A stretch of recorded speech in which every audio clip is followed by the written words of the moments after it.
ব্রিটেনের ইমিগ্রেশন ব্যবস্থার অন্দরমহলে এক উদ্বেগজনক চিত্র উঠে এসেছে বিবিসি নিউজের এক গোপন অনুসন্ধানে।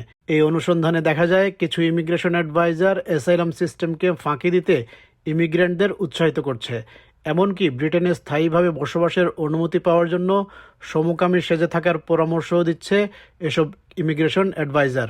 এই নেটওয়ার্কের ভেতরে প্রবেশ করতে বিবিসির প্রতিবেদকদের গোপনে কাজ করতে হয়েছে।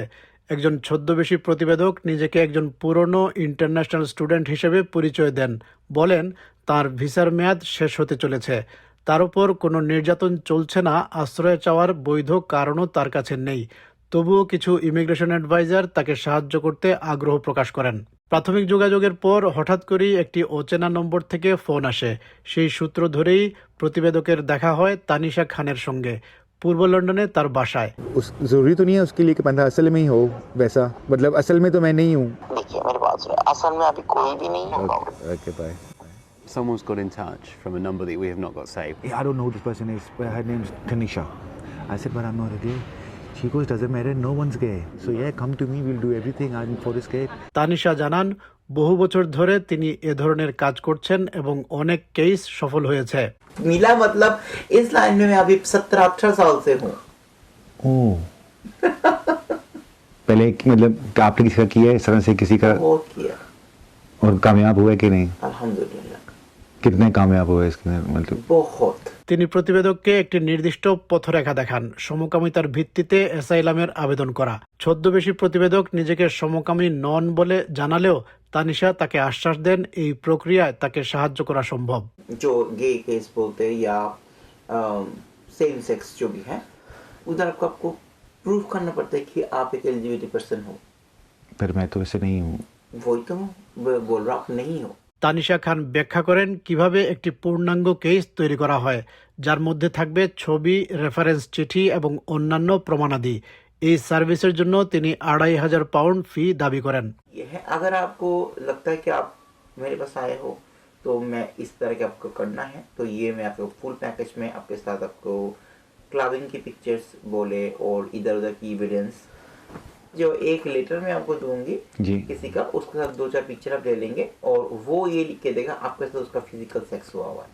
বিশেষজ্ঞদের মতে এটি সম্পূর্ণ বেআইনি। ইমিগ্রেশন বিষয়ক আইনজীবী আনা গঞ্জালেস বলেন, এ ধরনের কাজ সরাসরি প্রতারণা এবং আইনের লঙ্ঘন। This person is breaking the law, is committing fraud by manufacturing a claim to give to this person an oven-ready claim, so to speak. তদন্তে আরও দেখা যায়, এমনকি যারা সমকামী সেজে আশ্রয় পেতে চান কিন্তু একই সঙ্গে তাদের স্ত্রীকে ব্রিটেনে আনতে চান, তাদের জন্য ভুয়া গল্প তৈরি করার পরিকল্পনা দেওয়া হচ্ছে।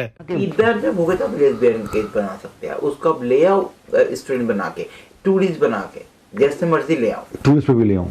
जैसे मर्जी ले आओ, एक दफा लेके उसके बाद लेस्बियन हो सकता है। পরবর্তীতে তানিশা প্রতিবেদককে আরেকটি বৈঠকে ডাকেন, এবার একটি আইনি প্রতিষ্ঠানের অফিসে। সেখানে তিনি একটি কমিউনিটি গ্রুপে যোগ দেওয়ার পরামর্শ দেন, যা এই ধরনের কেসকে পাকাপোক্ত করার প্রমাণ হিসেবে ব্যবহার করা যেতে পারে। हमारा ऑर्गेनाइजेशन का मेंबर बना लेती हूँ, क्या ऑर्गेनाइजेशन है? Worcester LGBT asylum seekers group. Meeting का वो इसीलिए इम्पोर्टेंट है कि होम ऑफिस को आप एविडेंस के तौर पे देना पड़ता है कि आप अगर गे हो तो आप पूरी गे ऑर्गेनाइजेशन के साथ आप हो कि नहीं। जी। 1-2 मीटिंग्स पे आना है आपको, ठीक है? फिर हम ये बोलेंगे कि आप पहले से हमारे साथ लगे हुए हो। 50, 60, 70, 80, 90, 100। প্রতিবেদক 150 পাউন্ড অগ্রিম দিয়ে সেই কমিউনিটি গ্রুপে অংশ নেন এবং পরে একটি সভায় যোগ দেন। সভাটি অনুষ্ঠিত হয় পূর্ব লন্ডনের একটি ব্যস্ত কমিউনিটি সেন্টারে, যেখানে কয়েকশো মানুষ উপস্থিত ছিল। সভায় যোগ দিতে আসা অনেকেই প্রথমে দাবি করেন উপস্থিত সবাই সমকামী, কিন্তু পরে অনেকেই স্বীকার করেন বাস্তবে তা নয়। काफी लोग हैं अंदर, कम से कम 200 प्लस बंदे, 200 प्लस लोग हैं इधर। 200 तक तो है ही अगर ज्यादा ना हो। तो ये सारे गे हैं कि? हाँ सारे ही है। मैं तो नहीं। भाई कोई भी नहीं है इसमें, 1% भी नहीं है। 1% जानते हो, 0.01% भी नहीं है। অনেকে জানান তারা দেশের বিভিন্ন প্রান্ত থেকে শুধু সভায় যোগ দিতে এসেছে, যাতে তারা নিজেদের কেসের জন্য প্রমাণ জোগাড় করতে পারে। पता कोई भी नहीं है, बट मोस्ट ऑफ द नहीं है। जब इंटरव्यू देना ना, आपने शर्म भूल जानी, बस इतनी सी बात है। असल में गे तो नहीं हूँ। मैं वो ऐसी बातें यहाँ पे नहीं करते। नहीं वो मैं यही सोच रहा था कि मैं ये ना समझ रहा हूँ मुझे कि मैं असल में यहाँ पे कोई नहीं है, असल बात ये है। এই অনুসন্ধান ইঙ্গিত দেয় এটি কোনো বিচ্ছিন্ন ঘটনা নয়, বরং এটি সুসংগঠিত প্রচেষ্টা যার মাধ্যমে ইমিগ্রেশন ব্যবস্থাকে প্রতারণার মাধ্যমে ব্যবহার করা হচ্ছে।